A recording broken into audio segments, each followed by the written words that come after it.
هذا حلال وهذا حرام لتفتروا على الله الكذب إن الذين يفترون على الله الكذب لا يفلحون متاع قليل ولهم عذاب أليم وعلى الذين هادوا حرمنا ما قصصنا عليك من قبل وما ظلمناهم ولكن كانوا أنفسهم يظلمون ثم إن ربك للذين عملوا السوء بجهالة ثم تابوا من بعد ذلك وأصلحوا إن ربك من بعدها لغفور رحيم. Sadaqallahul Azim. Maksudnya, oleh itu makanlah wahai orang-orang yang beriman dari apa yang telah dikurniakan Allah kepada kamu dari benda-benda yang halal lagi baik. Dan bersyukurlah akan nikmat Allah jika benar kamu hanya menyembahnya semata-mata. Sesungguhnya Allah hanya mengharamkan kepada kamu memakan bangkai dan darah dan daging babi dan binatang yang disembelih tidak kerana Allah Subhanahu wa taala. Maka sesiapa terpaksa memakannya kerana darurat sedang ia tidak menginginkannya dan tidak melampaui batas pada kadar benda yang dimakan itu, maka tidaklah ia berdosa. Sesungguhnya Allah Maha Pengampun lagi Maha Mengasihani. Dan janganlah kamu berdusta dengan sebab apa yang disifatkan oleh lidah kamu. Ini halal dan ini haram. Untuk mengada-ngadakan sesuatu yang dusta terhadap Allah. Sesungguhnya orang-orang yang berdusta terhadap Allah tidak akan berjaya. Mereka hanya mendapat sedikit kesenangan di dunia. Dan mereka pula akan beroleh azab seksa yang tidak terperi sakitnya. Dan kepada orang-orang Yahudi, kami haramkan apa yang telah kami ceritakan kepadamu dahulu. Dan tiadalah kami menganiaya mereka dengan pengharaman itu. Tetapi mereka lah yang menganiaya diri mereka sendiri. Kemudian sesungguhnya Tuhanmu terhadap orang-orang yang melakukan kejahatan dengan sebab kejahilan. Kemudian mereka bertaubat sesudah itu serta memperbaiki amalannya. Sesungguhnya Tuhanmu sesudah mereka bertaubat itu adalah Maha Pengampun lagi Maha Mengasihani. Masih lagi kita berada dalam penafsiran surah An-Nahl. Surah yang ke-16, juzuk yang ke-14. Pada ayat 114 sehinggalah 119. Ayat-ayat yang kita bacakan ini menyentuh tentang kewajiban memakan rezeki Allah yang halal lagi baik. Dan juga kewajiban bersyukur kepada Allah Subhanahu wa taala atas rezeki yang dikurniakan sebagai satu tanda peribadatan yang sebenar kepada Allah. Kemudian Allah Ta'ala menceritakan sebahagian yang diharamkan dalam kelompok makanan banyak yang halal. Artinya Allah Ta'ala tidak menyebut yang halal, Allah menyebut yang haram. Kerana yang halal itu banyak, yang haram itu sedikit. Maka disebut yang sedikit untuk menunjukkan pengharaman sesuatu makanan itu bukanlah bertujuan menyusahkan manusia. Jauh sekali menyekat keinginan manusia untuk menikmati rezeki Allah Ta'ala. Kerana yang diharamkan cuma sedikit. Yang dihalalkan itu lebih banyak.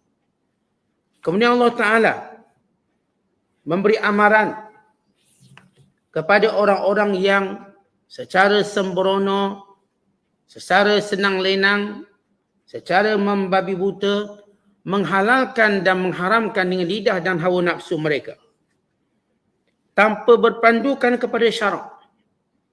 Kerana hak menghalalkan dan mengharamkan ialah hak eksklusif syarak. Hak Allah secara mutlak.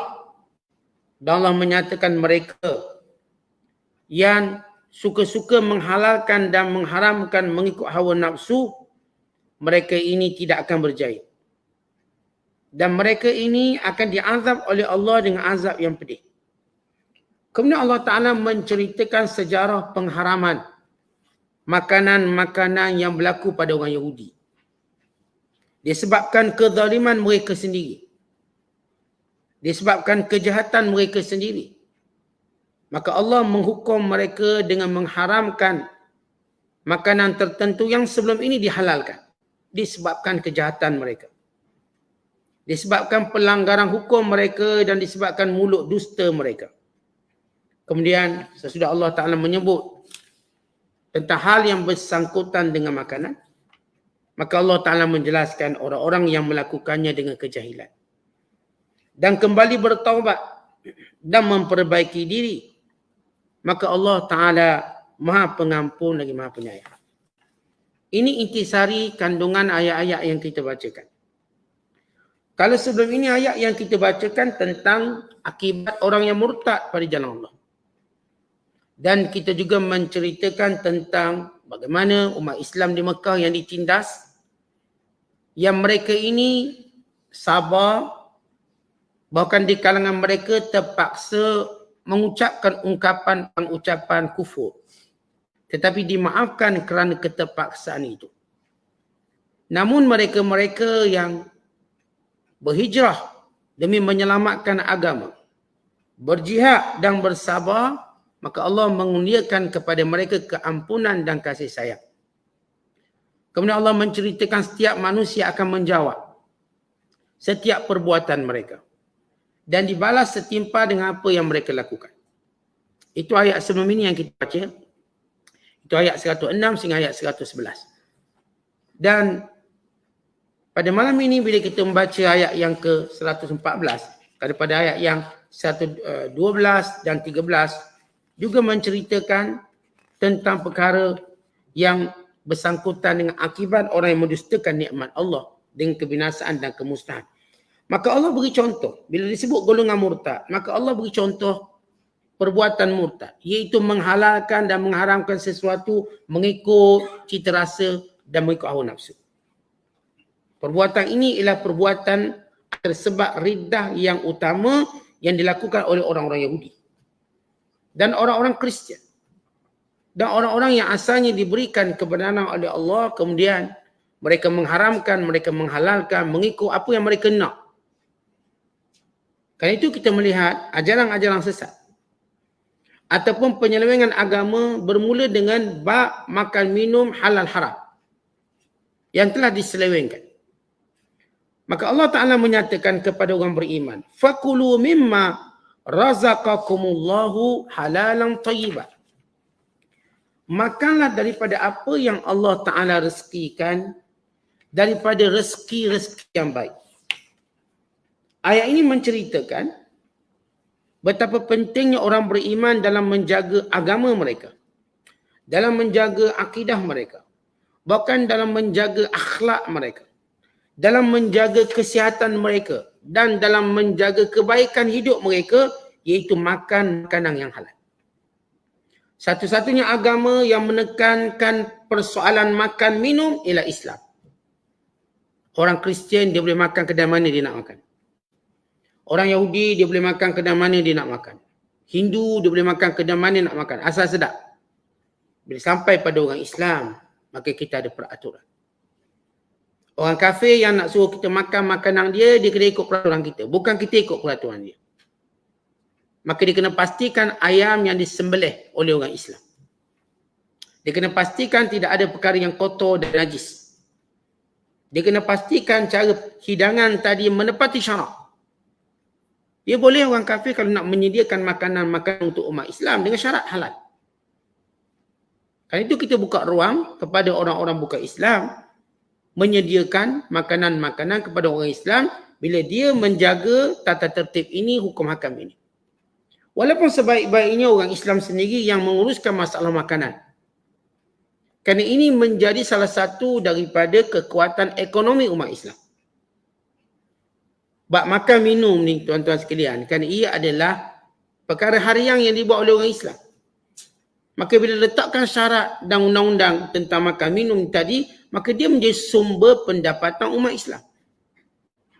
Umat Islam kalau jadi minoriti dan sebagainya, mereka ada satu sumber yang tidak boleh orang kafir menguasainya atau mencampurinya. Bila benar-benar umat Islam patuh benda ni dan peduli hal ini. Bahkan kalau kita orang Islam tak peduli bab makan dan minum, maka segala ibadat kita mungkin ditolak. Bahkan hati kita menjadi gelap. Bahkan itulah punca murtad dan punca keluar daripada agama Allah. Diriwayatkan bahawa syaitan berkata, khaslatun min ibni Adam uriduha thumma ukhli bainahu wa baina ma yuridu min al-ibadah aj'alu kasbahu min ghairi hillin in tazawwaja min haram wa in aftara ala haram wa in hajja min haram. Syaitan berkata, satu bahagian yang aku nak anak Adam ini melakukannya. Kemudian aku biarkanlah dia nak buat ibadat banyak mana pun. Aku jadikan sumber pendapatannya daripada yang haram. Maka bila dia berkahwin dengan sumber yang haram. Bila dimakan makanan yang haram. Dan bila dihaji dengan sumber yang haram. Maka aku tak peduli lagi kerana ibadatnya tidak akan diterima. Sebab itu disebut oleh seorang tabi'in terkenal, Wahid bin Wara' Al-Ward. Kata dia, kalau sekiranya seseorang itu berdiri seperti tiang dalam beribadat kepada Allah, maka tidak akan memberi manfaat kepadanya selagi mana perutnya itu makan makanan yang haram. Jadi kalau seorang tu dia berdiri macam tiang, sembahyang dia, la yanfa'uka syai'un hatta tanzur ma yadkhulu fi batnika halalun huwa am haram. Kalau kamu berdiri macam tiang dalam buat ibadat, tak akan beri manfaat sehingga kamu pastikan yang masuk dalam perut kamu ni halal ke haram. Kalau haram tak guna. Maknanya kalau orang tu ibadat, panjang ibadatnya, banyak puasanya, tapi makanannya haram, maka tidak akan memberi manfaat. Maka di sana sabit dalam hadis-hadis Nabi SAW, makanan yang haram itu menyebabkan amalannya tergantung. Bukan sebabkan dia dibakar dalam api neraka. Kata Nabi SAW, kullu lahmin nabata min haram, fannaru awlabi. Setiap daging yang tumbuh daripada yang haram, daripada makanan yang haram, neraka lebih layak kepadanya. Bila seorang ulama ditanya, macam mana kita nak lembutkan hati? Bima talinul qulub. Macam mana hati nak jadi lembut? Maka jawab mereka atau jawab beliau, bi'aklil halal, dengan makan yang halal. Contoh kadang-kadang kita cerita, Ustaz, anak kita hati keras, degil. Macam mana ubat dia, Ustaz? Ayatnya apa? Pertama-tama sebelum kita cerita ayat, sebelum kita cerita tarbiyah dan pendidikan, ialah pastikan anak-anak kita makan makanan halal. Mak ayah khususnya yang cari nafkah, pastikan sumber pendapatan halal dan beli makanan halal. Mak juga begitu, masak makanan yang halal. Biar anak kita lebih suka makan makanan kita berbanding makan makanan lain. Biar dia lebih suka. Maka terjaga akhlak, terjaga hatinya. Sebab itu kata Sahal bin Abdullah At-Tustari, an-najatu fi salasatin. Keselamatan itu pada 3 perkara. Yang pertama, aklul halal, bila makan yang halal. Yang kedua, adaul faraid, bila menyempurnakan ibadat fardu. Dan yang ketiga, al-iqtida'u bin Nabi sallallahu alaihi wasallam, dia ikut Rasulullah sallallahu alaihi wasallam, ikut Nabi. Bukan bila kita baca nasihat daripada seorang ulama yang terkenal, Yusuf bin Asbaq, radhiyallahu ta'ala anhu, dia kata apa? Idza ta'abbada syab yaqulu iblis unzuru min aina mat'amuhu fa in kana mat'amuhu mat'ama su'in qala da'u la tashtaghilu bihi da'u yajtahidu wa yansabu faqad kafakum nafsahu. Apabila seorang anak muda beribadat, iblis berkata, Tengok dia makan apa. Kalau dia makan yang haram, maka biarkan dia dengan ibadat. Tak payah sibuk nak ganggu dia. Biar dia penat kerana perbuatannya makan yang haram sudah cukup untuk membinasakan ibadat. Iblis pun kata pada tentera-tenteranya, tak payah kacau lah. Yang semayang makan makanan haram tak payah kacau dia, tak payah ganggu. Sebab apa? Cukup dari makan benda haram, ibadatnya sudah pun roboh. Binaan yang dibina dengan benda yang haram akan roboh. Kullu bina ataupun semua binaan. Kalau ia dibina daripada sumber yang haram, maka tak ada nilainya. Oleh sebab itu tuan-tuan sekalian, bila Allah menyebut dalam banyak ayat supaya kita makan makanan yang baik. Makan makanan yang baik. Dengan kata Allah halalan tayyiban. Suatu makanan yang halal lagi baik. Baik, bila kita sebut halalan, semua orang maklum halal. Suatu yang mesti menepati syarak. Mesti menepati syarak secara hukum kami. Dan bila Allah menyebut perkataan tayyiban, yang baik-baik. Perkataan yang baik-baik, kita tak makan benda busuk, benda kotor, benda najis. Benda-benda yang kita katakan tak patut dimakan. Yang boleh mendatangkan masalah pada kesihatan. Walaupun halal, tapi boleh bawa masalah kesihatan, maka elakkan. Ia bukan benda yang baik. Kan itu bila kita kaji, makanan yang dimakan oleh Nabi SAW, halal memang standard wajib, semuanya baik, tayyiban. Sama ada kurma Nabi, daging yang Nabi makan, susu yang Nabi minum, buah-buahan yang Nabi SAW jadikan sebagai makanannya, semuanya baik-baik. Maka ini menunjukkan bagaimana Islam tunjuk kepada kita, penting menjaga makanan yang baik dan penting kita mengelakkan keluarga kita, bukan diri kita, daripada makanan-makanan yang haram. Kerana makanan-makanan yang haram menyebabkan kita akan tersesat. Menyebabkan kita terhalang mendapat hidayah. Bukan menyebabkan seorang itu kasar perangai dan wataknya. Sama ada makanan haram atau duit yang haram, benda yang sama lah. Disebut di sini makan. Ustaz, saya kerja haram tapi makan makanan baik. Saya memang ambil rasuah, tipu orang, tapi bila beli makan saya pastikan ada halal dan thayyibah. Maka jawapannya sama. Kerana bukan sekadar disebut makanan itu, hasil duit, harta yang kita perolehi juga, kerana syarat untuk jadi makanan tu halal pertama ialah dibeli daripada benda yang halal. Kalau sekiranya makanan tu halal tapi duit tu haram, maka tetap haram. Dinamakan sebagai haram kerana sumbernya. Kalau duit pula halal tapi beli makanan yang haram pula, maka haram juga kerana zat makanannya.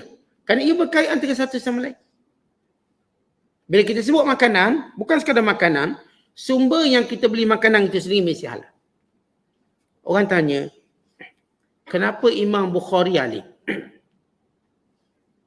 Muhammad bin Ismail bin Ibrahim bin Mughirah bin Bardizbah, Imam Bukhari, alim sungguh. Rahsianya pada ayahnya. Ramai orang ingat rahsianya sebab Imam Bukhari baguslah. Itu satu sudut. Tapi rahsianya juga pada ayahnya. Diceritakan oleh seorang ulama namanya Ahmad bin Hafaz. Waktu dia menziarahi ayah Imam Bukhari yang berada dalam keadaan nazak, sakit yang membawa pada kematian, dia kata apa? Dia kata pada Ahmad, ulama yang menziarahinya, la a'lamu min mali dirhaman min haram wala dirhaman min syubhah. Harta yang kau ada tak ada satu dirham pun yang haram, tak ada satu dirham pun yang syubhah. Yang aku belanja pada anakku Imam Bukhari, belajar selama ni semua duit halal. Syubhah pun tak ada. Bukan kata haram, syubhah pun tak ada. Maka kata Ahmad bin Hafaz, qultu salahul aba yang fa'ul abna. Bila ayah soleh, beri manfaat kepada anak. Lalu beliau membaca petikan suratul kahfi, wa kana abuhuma salihah. Ayah kepada kedua anak yatim itu soleh. Sehingga bila kita soleh, Allah jaga anak kita. Kita tuan-tuan, banyak orang dijaga anak dari sudut beri pendidikan baik-baik, beri pengetahuan bagus-bagus. Dia lupa ia bermula daripada sumber yang halal. Kita kalau nak jaga anak-anak kita betul, biar dia baik sampai ke mati, sampai kita mati, Pertamanya ialah sumber yang kita gunakan untuk hantar dia ke sekolah, untuk makan minum dia, untuk belanja dia, untuk pakai baju dia, semua yang halal. Jangan gunakan yang haram. Kerana perkara yang kita kata kerosakan akhlak, kerosakan akidah, kemurtadan, ia bermula dari sudut makan minum. Sebab tu anak-anak yang kita tengok atau orang-orang yang cenderung pada murtad, dia ada satu sifat. Mereka tak peduli apa yang masuk dalam perut mereka. Orang ni memang murtad. Boleh bawa pada murtad. Kalau kita perhati, kemurtadan yang berlaku di kalangan beberapa kelompok manusia, ia bermula kerana alla mubalah ataupun adamun mubalah bi akli ta'am. Ketidakpedulian dia dalam bab makan minum. Kalau kita tengok, anak-anak kita kalau belajar kat Amerika, kalau belajar kat negara kafir, selagi mana dijaga makan halal haram dia, insya-Allah agama terjaga. Kalau dia ni tak peduli, tegak belaka, makan belaka, akidahnya tak selamat. Orang Yahudi, antara sebab mereka dilaknat ialah kerana masalah makanan. Mereka mengharamkan apa yang mereka nak haram, mereka halalkan apa yang mereka nak halal. Dan mereka makan makanan yang haram, sumber yang haram. Sampai ke peringkat mereka menjual ayat-ayat Allah dengan cara yang haram. Sebab itu kata seorang ulama, namanya Abu Abdullah Al-Baji, rahmatullahi alaih. Dia kata, khamsu khisalin biha tamamul amal. Ada 5 perkara yang dengannya sempurna amalan. Yang pertama, al-imanu billah, iman kepada Allah. Yang kedua, ma'rifatul haq, mengetahui yang benar. Yang ketiga, ikhlasul amal, ikhlas dan beramal. Yang keempat, al-amalu ala sunnah, amal ikut sunnah. Yang kelima, aklul halal, makan yang halal. Apa kata beliau? Manusia tadi tak akan sempurna melainkan dia beriman pada Allah. Dan beriman kepada Allah juga tidak akan sempurna melainkan dia mengetahui kebenaran. Sebab bila kita dah diiman, kita kena tahu mana betul, mana salah. Sebab iman kita kalau buat asyik buat benda salah je, rosaklah iman. Kena buat benda betul. Ini panggil ma'rifatul haq, tak kira semua benda. Kita pastikan betul. Dalam bab niaga kena tahu mana satu betul. Dalam bab ibadat kita tahu mana satu betul. Jangan iman dah ada, sembahyang tak betul. Dia tak tahu mana dia yang membatalkan, mana yang tidak membatalkan. Maka ma'rifatul haq, mengetahui yang betul, syarat untuk iman itu kukuh. Yang ketiga, kalau kita pun dah tahu kebenaran, dah tahu sembahyang betul macam mana, sembahyang salah dah tahu, tapi kita tidak ikhlas, maka tak guna juga. Dah bagus dah amalan ni, tahu yang betul, tapi tidak ikhlas, maka rosak. Baik kalau kita ikhlas pula, tapi tak ikut sunnah Nabi, ikhlas comel dah. Tapi tak ikut sunnah Nabi pun ditolak juga. Sebab apa pun kita buat, dia kena sama dengan cara Nabi SAW ajar dan buat. Sebab baginda SAW kata, sallu kama ra'aitumuni usalli, khuzu anni manasikakum. Sembahyang macam aku sembahyang. Buat ibadat haji umrah macam aku buat. Jangan orang sa'i sopa marwah, kita terbalik. Marwah dulu baru sopa. Tak ikut sunnah. Dan akhir sekali, kalau kita buat semua benda tu, tapi makanan pula haram, roboh semua. Mesti makan yang halal. Masya Allah, iman dia ada, dia tahu yang mana benar. Dia ikhlas pada Allah, dia ikut sunnah, tapi makanannya syubhah. Sebab tu tuan-tuan, kewajiban kita hari ni orang Islam buka kedai. Tujuan buka kedai makan bukan sekadar sebab ini income kita. Kita juga nak pastikan kita siapkan makanan yang halal. Supaya orang Islam terjaga agama mereka. Sebab tu di negara orang Islam jadi minoriti seperti Argentina, Brazil, Paraguay, Ecuador, di Amerika Selatan. Bagaimana jihad orang Islam? Mereka buat satu pusat atau center, Islamic center, masjid, dan di situ ada restoran. Di situ ada restoran. Di Korea pun sama. Masjid tu ada restoran. Dengan cara ni bila orang sembahyang, mereka dah jumpa sumber halal. Kerana ia ada kaitan ibadat. Kalau tak peduli makan halal haram, rosak ibadat. Bukan saya katakan purata, kalau kita buat, kita lihat kajian yang menunjukkan berlakunya kemurtadan. Kelompok tertentu, ia bermula kerana ketidakpedulian mereka tentang makan minum mereka. Tentang jenis makan semua benda asal sedap. Asal kedai tu viral, kita pun pergi. Tak kira lah kedai kafir pun. Tak cerita dah halal haramnya, cerita sedap. Maka orang ni yang cepat rosak kita. Kan itu Allah ingatkan kita dalam bukan satu ayat, puluhan ayat. Fakulu mimma razaqakumullah halalan tayyiba. Makanlah apa yang Allah rezekikan dengan cara halal lagi baik. Washkuru, maka bersyukur dengan nikmat Allah. In kuntum iyyahu ta'budun, kalau benar-benar kamu beribadat kepada Allah. Kemudian Allah Ta'ala menyebut yang haram pula. Jadi Allah ajar kita makan yang halal. Baik, apa yang haram? Innama harrama alaikumul maitata waddama walahmal khinzi. Wa ma uhilla li ghairillah bih. Allah menyebut 4 sifat, 4 perkara yang diharamkan. Sesungguhnya Allah mengharamkan kepada kamu semua jenis bangkai. Sebut bangkai, apa dia bangkai tuan-tuan? Bangkai ialah mana-mana binatang yang tidak disembelih secara syarak atau mati tanpa disembelih. Dalam definisinya. Kalau ada binatang disembelih tapi tak ikut syarak, namanya bangkai juga. Atau mana-mana binatang yang mati yang patut disembelih, maka tak disembelih, maka ia jugalah bangkai. Yang kedua, waddam, dan darah. Sama ada darah tadi tuan-tuan sekalian, darah yang terpisah daripada binatang. Macam kita lihat dalam makanan eksotik orang Thailand sebagai contoh. Dia minum darah ular. Kononnya sebagai awet muda, untuk panaskan darah dan macam-macam khasiat. Ini makanan eksotik. Mereka minum darah ular, hukumnya haram. Tak kira darah apa pun. Darah yang dibenarkan untuk kita makan, cuma 2 jenis darah. Bila kata Nabi SAW, hilalana maitatani waddaman. Dihalalkan kepada kita 2 jenis bangkai dan 2 jenis darah. Fa'amal maitatan fassamaku wal jarad. Adapun 2 bangkai, yakni ikan dan juga belalang. Makna bangkai macam mana? Kalau jumpa ikan tu mati, boleh makan. Sebab ikan tidak diperintahkan disembelih. Allah ma'ilam, mereka ada sebahagian ulama' berpendapat, kalau ikan besar sangat, maka sunat disembelih. Tidak wajib. Kalau besar sangat, macam ikan paus. Macam ikan paus. Macam ikan jerung misalnya, besar. Itu sunat disembelih. Walau tak wajib, sunat. Sebab dia besar.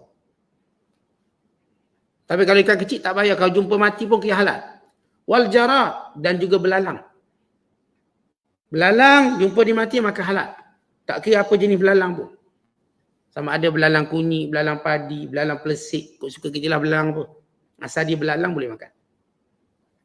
Wa ammad daman, ada pun 2 darah yang dihalalkan. Al-kabid wa tihal. Al-kabid wa tihal, hati ayam, hati binatang tu kan darah. Dan tihal jantung dia tu. Jantung dan juga hati dia boleh makan. Kan kalau tengok hati lembu ke hati kambing kan dia gumpalan darah.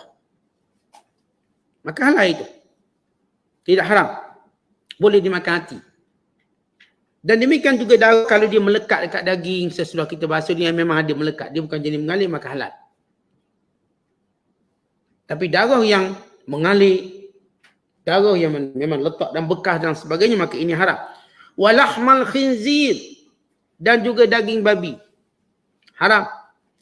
Wa ma uhilla li ghairillahi bih, dan mana-mana binatang yang disembelih bukan atas nama Allah. Mana-mana binatang yang disembelih oleh orang kafir dan bukan nama Allah, disembelih untuk jin. Macam dalam masyarakat Melayu kita dulu, tak kira yang menyambut gawai, menyambut orang puja pantai atau sebagainya. Mereka sembelih kerbau untuk mendapat hasil ikan yang banyak di laut. Mereka menyembelih kerbau supaya padi menjadi. Disembelihkan kerana jin. Maka haram dimakan. Faman ittugha ghaira baghin wala'an. Tapi siapa terpaksa? Ghaira baghin. Dengan keadaan dia tidak mencari wala'an dan tidak melampau. Artinya kalau sekiranya terpaksa orang Islam memakan makanan yang haram, terpaksa makan. Tanpa, kata Allah, dengan 2 syarat. Ghaira baghin wala'adin. Dengan tidak melampau, wala'adin, dengan tidak berlebihan. Artinya kalau sekiranya dia memang sengaja mudaratkan dirinya untuk makan yang haram dan sengaja melampau dalam makan yang haram, maka ini tak dibenarkan. Umpama gini, umpamanya tentera tu sengaja latih diri dia biar tak ada makanan, biar dia makan benda ni, monyet makan, maka hukumnya haram. Tak boleh. Sebab kita, komando kita latih ikut cara orang kafir, Lalu kita pun buat latihan macam tu. Tak boleh. Sebab ini dengan sengaja. Orang ni bukan darurat. Dia sengaja campak diri dia dalam darurat. Bahkan bila kita tanya mereka sebenarnya kita Ustaz latih diri kita. Biar kita macam tak geli nak makan monyet ke nak makan sekian. Tak boleh. Dia bukan latihan begitu. Islam ajar pada kita. Sebab benda terpaksa ni tak payah latih. Bila ke buluh lapar, dia makan lah. Jangan sengaja latih ke buluh. Sebab itu dia ceritakan. Ada seorang sahabat namanya Abdullah As-Sahami. Abdullah As-Sahami. Rahmatullah radhiyallahu ta'ala anhu. Bila tentera Rom tangkap dia. Kemudian penjarakan dia tak ingin makan. Sengaja supaya dia makan babi. Selepas beberapa hari maka dia angkat babi. Abdullah As-Sahami dia tak makan. Lalu raja ni panggil dia. Kenapa kamu tak makan? Bukankah agama kamu kata kalau darurat boleh makan? Benar. Tapi bukan aku dipermainkan agama. Ini kamu sengaja permainkan agamaku. Biar aku dalam keadaan darurat, biar makan babi supaya kamu dapat ketawa. Aku tak akan makan. Maka Abdullah As-Sahami atau Abdullah As-Sahami dia tak makan. Jadi orang Islam faham. Bila kita katakan boleh makan yang haram. Bukan ghaira barin. Bukan sengaja kita cari. Wala adil. Bukan melampau pula. Bukan makan siap bertambah jilat jari. Sedap. Maka itu orang ad. Melampau. Maka darurat ini memang darurat betul. Bukan darurat yang dibuat-buat. Sebab itu kita katakan bila ada mungkin tak berlaku sekian lah. Kalau ada lah latihan tentera yang sengaja campurkan tentera untuk berada dalam darurat maka perbuatan itu tak boleh. Kita tak boleh makan dengan cara itu. Baik kita puasa. Ini perbuatan-perbuatan yang diharamkan.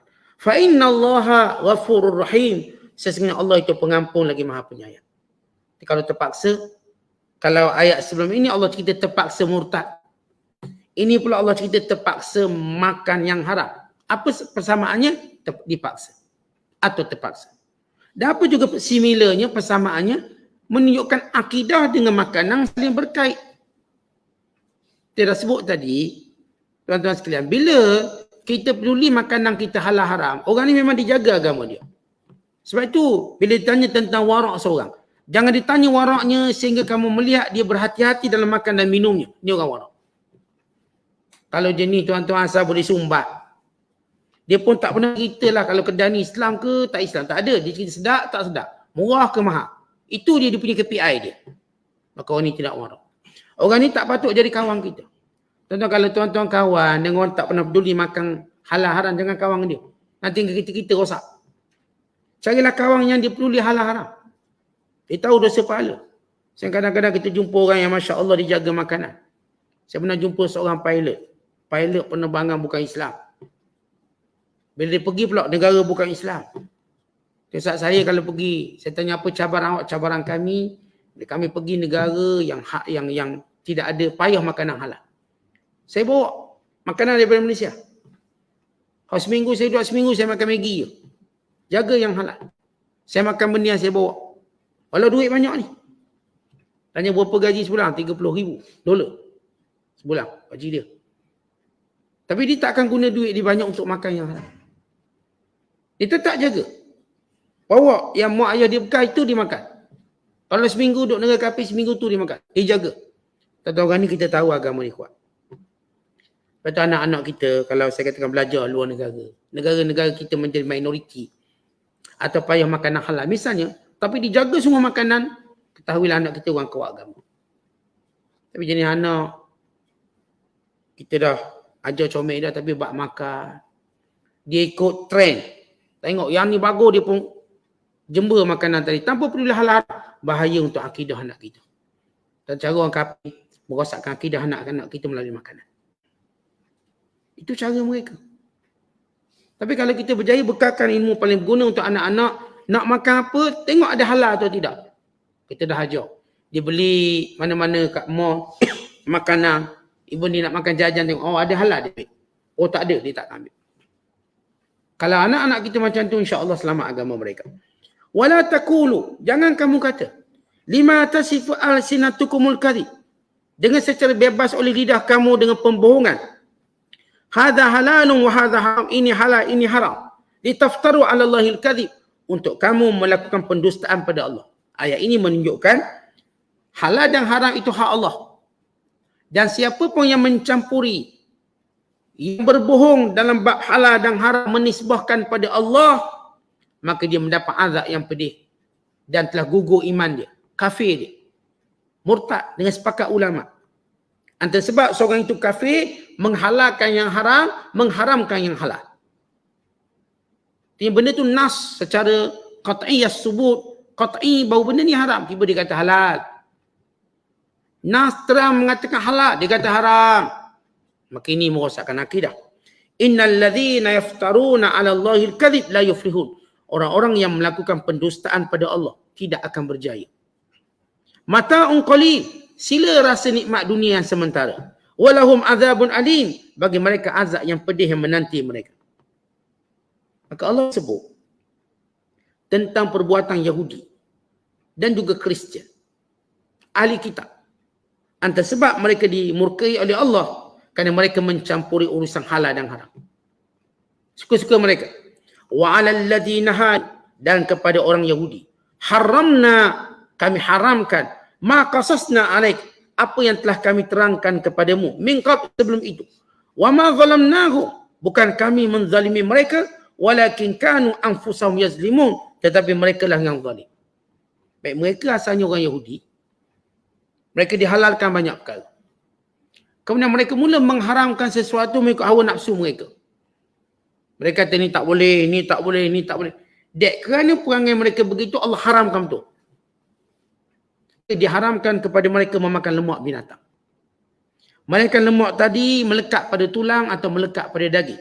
Kalau lemak tu diasingkan je, maka diharamkan kepada mereka. Sebab perbuatan mereka sendiri. Sebagaimana mereka mengharamkan diri mereka bekerja hari Sabtu, walau Allah tak haramkan. Mereka menggunakan tohmahan, katanya Allah menciptakan bumi 6 hari, hari Sabtu Allah penat, Allah rehat. Jadi kita pun kena rehat. Maka disebab keceluparan mereka, Allah haramkan mereka bekerja hari Sabtu. Maka Allah uji mereka dengan binatang-binatang keluar hari Sabtu. Dengan begitu banyak. Tapi mereka diharamkan memburu. Sama juga tentang makanan-makanan yang lain. Yang asal dibenarkan. Tapi diharamkan kerana mereka yang mengharamkannya terlebih dahulu dengan pelbagai sebab dan tujuan. Akhirnya Allah mengharamkan sebagai hukuman.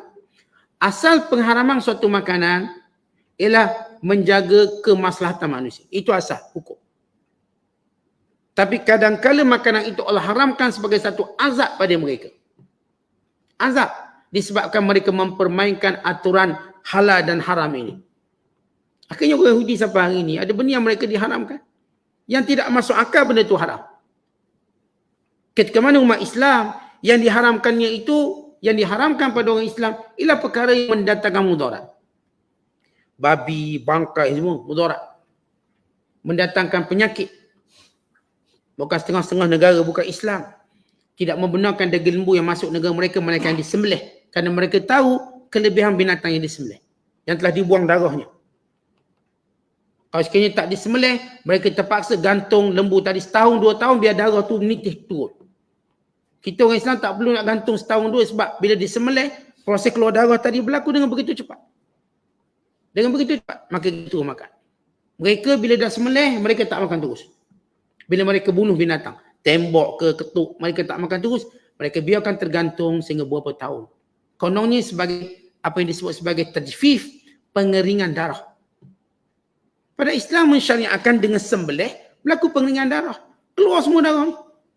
Dengan pergerakan binatang tadi, maka darah semua keluar daripada pembuluh darah. Daripada halqum, daripada wadi jain, maka bersih. Boleh terus makan. Sebab daging korban tu daging yang berkhasiat. Disembelih dengan cara yang diajar oleh Allah Subhanahu Wa Taala dan diniatkan kerana Allah. Daging yang terbaik sekali tuan-tuan sekalian, bukan wahyu. Yang terbaik sekali adalah daging yang disembelih korban. Kerana pertama yang disembelih, yang kedua dikeranakan Allah. Daging tadi dikeranakan Allah, maka sebab itu kalau kita makan daging korban ini, dia ada mudarat untuk kita, baik, bagus untuk kesihatan kita. Maka orang Yahudi mereka mempermainkan isu halal haram. Dengan sewenang-wenangnya, maka Allah hukum mereka dengan diharamkan banyak perkara untuk mereka tidak boleh makan dan mereka terpaksa berpantang. Thumma inna rabbaka lilladzina amilu su'a bijahalah. Kemudian Allah, walaupun Allah Ta'ala menyebut ancaman, adab, hukuman, kesalahan demi kesalahan, Namun Allah kata siapa pun yang buat salah sebab jahil. Jahil ini sebab dia tak tahu atau kejahilan nafsu dia. Nafsu dan nak. Dia tak tahu akibat dia nak. Tapi dia menyadarinya. Thumma tabu min ba'di zalika. Dia bertaubat. Kalau ada yang makan makanan haram sebelum ni minum arak, sebelum ni makan babi, sebelum ni makan bangkai, sebelum ni tak peduli saya kedah halal haram, saya langgar belaka. Asal orang kata sedap, saya langgar belaka. Biar kedah orang kafir pun. Tapi hari ni dah menyesal, dah tahu salah. Dia taubat sungguh-sungguh. Inna rabbaka min ba'diha laghafurur rahim. Allah itu pengampun dan Allah itu penyayang. Tentang tidak pernah ada kesalahan, Allah tak beri peluang untuk kita taubat. Tidak pernah ada kesalahan melainkan Allah memberi ruang dan peluang yang banyak untuk kita kembali pada Allah. Sebab itu tuan-tuan, bukanlah tercela tu kerana kita pernah buat dosa. Tercela bila kita tak kembali pada yang esa. Kita manusia mungkin akan terus terdedah dengan dosa. Tapi selagi mana kita bertaubat pada yang esa, kita kembali pada Allah, insya-Allah dosa tadi tidak akan memberi mudarat kepada kita. Tapi jenis berdosa tak pandai taubat ni masalah. Inilah yang membawa mudarat sehingga menyebabkan Allah tarik hidayah dan Allah keluarkan dia daripada rahmatnya. Wallahu a'lam bishawab. Assalamualaikum.